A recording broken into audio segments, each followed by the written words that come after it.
तो ये जो प्रोग्राम है बेसिकली इसमें हमको रोड यूजर्स को बताना है कि कैसे सुरक्षा को अपनाना है साइड पर। ओवर स्पीड के चक्कर में जो 18 साल से 45 साल के लोग हैं उनका घटना सबसे ज़्यादा होती है। तो 13,500 करोड़ रुपया केवल रोड एक्सीडेंट में जो लोगों की जान जाती है उसके बाद जो खर्च होता है भारत सरकार का खर्च होता है।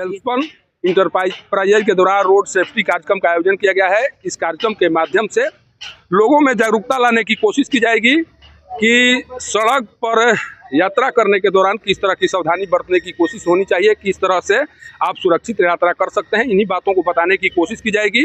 यह कंपनी न केवल सुरक्षित व सुगम मार्गों का निर्माण करने का कार्य करती है, बल्कि लोगों में जागरूकता लाकर सड़कों पर होने वाली मौतों को रोकने की दिशा में भी बेहतर कार्य करने की कोशिश करती है। और उसी कोशिश का परिणाम है कि आज यहाँ पर इस कार्यक्रम का आयोजन किया गया है।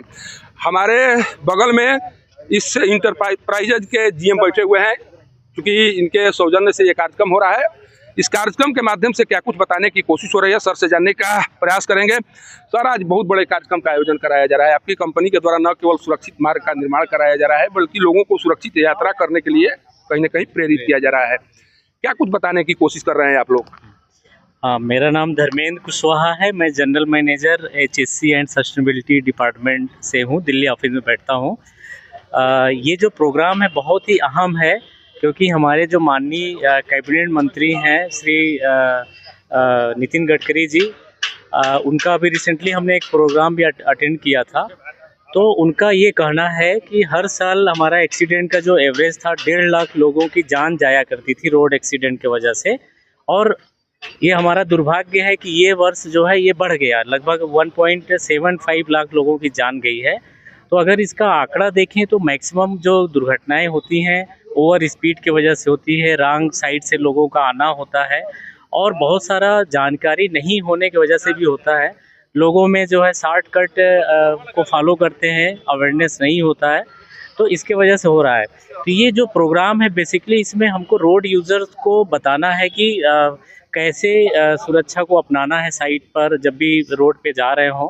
और कई बार क्या है, कोई दुर्घटना घटित हो जाता है तो मैं बहुत ज़्यादा एक्सीडेंट्स इस के बाद जो डेथ होती है उन जो पेशेंट है जिनको चोट लग गया उनको हम हॉस्पिटल नहीं पहुंचा पाते हैं। लोगों में एक डर का माहौल होता है कि अगर हम पहुंचाने जाएंगे तो पुलिस हमको परेशान करेगी। तो उस पर भी एक फोकस ये किया गया है कि उसमें अगर कोई पहुंचाता है तो उसको न केवल पुलिस डिपार्टमेंट सहयोग करेगी, बल्कि 25,000 रुपया भी उसको मिलेगा। अगर उस विक्टिम को अगर हॉस्पिटल में हम पहुंचा देते हैं तो 25,000 रुपया भारत सरकार की तरफ से उसको मिलेगा। ऐसा वो 5 बार कर सकता है, मतलब 5 बार उसको 1 साल में पैसे मिल सकते हैं 25,000। दूसरा चीज़ ये है कि लगभग 1.5 लाख रुपया तक का खर्च भारत सरकार की तरफ से उस पेशेंट को दिया जाएगा हॉस्पिटल के माध्यम से, मतलब हॉस्पिटल का जो भी खर्च रहेगा गवर्नमेंट देगी। तो ये भी मैसेज ज़्यादा से ज़्यादा लोगों में जाए। और जो हमारी जनरेशन है एक्चुअली ओवर स्पीड के चक्कर में जो 18 साल से 45 साल के लोग हैं उनका घटना सबसे ज़्यादा होती है। तो उनको भी जागरूक होने की ज़रूरत है, क्योंकि 3% जो GDP है अगर हम देखें तो 24-25 का जो GDP था लगभग $4.5 ट्रिलियन था। उसका 3% जो GDP है वो सीधे सीधे रोड एक्सीडेंट की वजह से खर्च हो जाता है। अगर हम उसको खर्चा को कैलकुलेट करें तो 13,500 करोड़ रुपया केवल रोड एक्सीडेंट में जो लोगों की जान जाती है उसके बाद जो खर्च होता है भारत सरकार का खर्च होता है। तो ये एक बहुत बड़ा गंभीर मुद्दा है, विषय है। अगर हम दुनिया में देखें तो इंडिया जो है नंबर 1 स्थान पर है एक्सीडेंट के कंट्रीब्यूशन में, और 11% केवल हम ही कंट्रीब्यूट करते हैं। तो हमारा जो गवर्नमेंट है, भारत सरकार बहुत ज़्यादा कंसर्न है कि कैसे हम इस घटना को और कम करें। जगह जगह इस तरह का अवेयरनेस का कार्यक्रम होता है, स्कूलों में भी इसकी जानकारी दिया जाता है और कई सारे अवेयरनेस सेंटर भी बनते जा रहे हैं। तो काफ़ी बड़ा अमाउंट खर्च किया जा रहा है। अच्छा सर, आपकी कंपनी जो है एक बड़े प्रोजेक्ट पर काम कर रही है, सड़क निर्माण को लेकर बड़े प्रोजेक्ट पर काम कर रही है।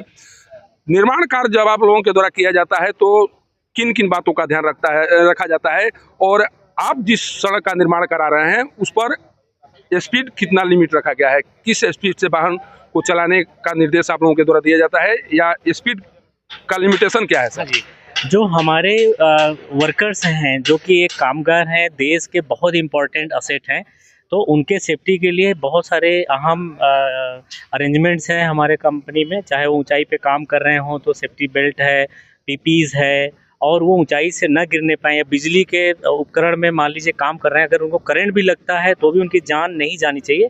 वो सारे संसाधनों का बखूबी पालन होता है हमारे कंपनी में। और दूसरी तरफ जो हमारे रोड यूज़र्स हैं, वो भी हमारे लिए एक बहुत इम्पॉर्टेंट लोग हैं। हमारी हमेशा कोशिशें रहती हैं कि उनको किसी भी तरह का चोट ना लगे, इवन मामूली खरोंच तक ना आए।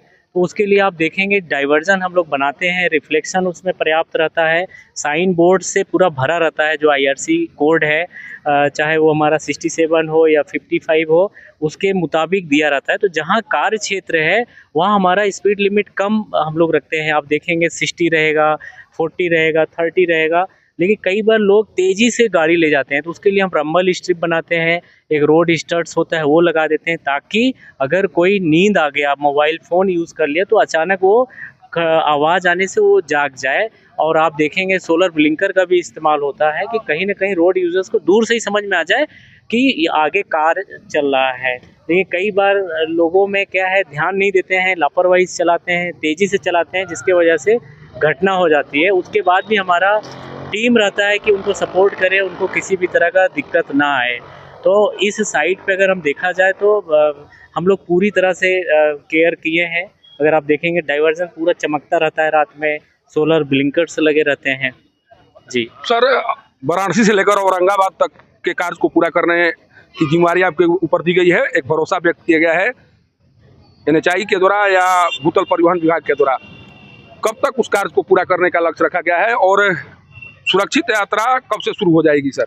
हाँ, हमारा जो वर्क था लगभग कंप्लीट हो गया है। कुछ वर्क ऐसे थे जो कुछ लैंड एक्विजिशन का प्रॉब्लम था, कुछ ऐसे जो नहीं हो सकता है।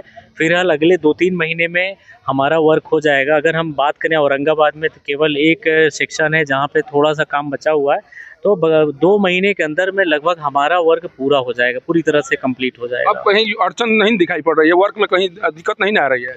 जो लैंड क्लियर था वहाँ पे कार पूरा हो चुका है। हाँ, कुछ जगह ऐसे हैं जहाँ अभी भी ज़मीन पूरी तरह से मिला नहीं है, तो जो हमारा जो क्लाइंट है जिनके लिए हम लोग काम करते हैं, उनके लेवल पे है, जैसे वो क्लियर कर लेंगे वो वहाँ भी वर्क हो जाएगा। बट अभी स्मूथली आप देखेंगे, अब ट्रैफिक जाम का इश्यूज़ अभी नहीं मिल रहा है। 1-2 जगह थोड़ा है जहाँ पे डाइवर्जन ओपन नहीं हुआ है, बट आने वाले 1-1.5 महीने में वो भी ओपन हो जाएगा और बिल्कुल सुचारू रूप से ट्रैफिक का मूवमेंट चालू हो जाएगा। सर, एक छोटी सी समस्या है जिसकी ओर ध्यान दिलाना चाह रहे हैं हम।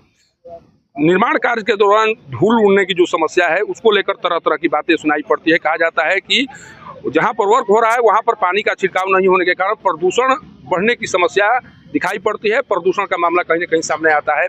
किस तरह के गाइडलाइन जारी किए जाते हैं जहाँ पर निर्माण कार्य हो रहे होते हैं, वहाँ पर इस तरह के कार्यों को रोकने के लिए किस तरह के गाइडलाइन जारी किए जाते हैं आपकी कंपनी की ओर से? देखिए, इसके लिए एक नेशनल ग्रीन ट्राइब्यूनल भी एक बॉडी है, गवर्नमेंट बॉडी है, उनके भी बहुत सारे सुझाव रहते हैं जिसका पालन हम लोग करते हैं।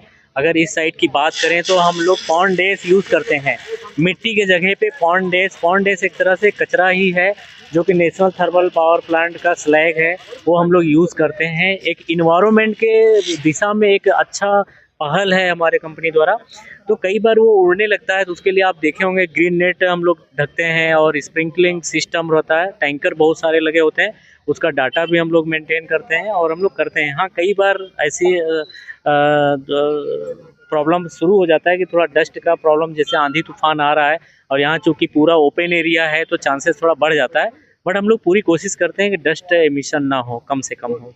यह है वेल्सपन कंपनी या इंटरप्राइजर के डीएम, जिनके द्वारा जो बातें बताने की कोशिश की जा रही है उन बातों को समझने की जरूरत है। इनकी कंपनी का मुख्य उद्देश्य है कि सड़क सुरक्षित बने, उसके साथ साथ लोग सुरक्षित यात्रा कर सके। इसके लिए जागरूकता जरूरी है और उसी जागरूकता को फैलाने के लिए, लोगों के बीच जागरूकता लाने के लिए इस कार्यक्रम का आयोजन किया गया है। और जब इस कंपनी के द्वारा इस तरह के कार्यक्रम का आयोजन कराया जा रहा है तो पक्के तौर पर जिनके द्वारा इस कंपनी पर भरोसा व्यक्त किया गया है, उस भरोसा पर खरा उतरने की कोशिश इनके द्वारा की जा रही है और इनके कोशिश का परिणाम आने वाले दिनों में दिखाई पड़ेगा। लोग जागरूक होकर उस कार्य को करना बंद करेंगे या उस तरह का कार्य नहीं करेंगे जिस कारण से राष्ट्रीय राजमार्ग पर घटनाएं सामने आती हैं। और आज का कार्यक्रम मील का पत्थर साबित होगा। कारण कि अगर इस कार्यक्रम के माध्यम से एक व्यक्ति की जान भी बचाई जाए तो ये बहुत बड़ी बात होगी, और इसी बात को साबित करने के लिए आज इस कंपनी के द्वारा इस बड़े कार्यक्रम का आयोजन कराया गया है।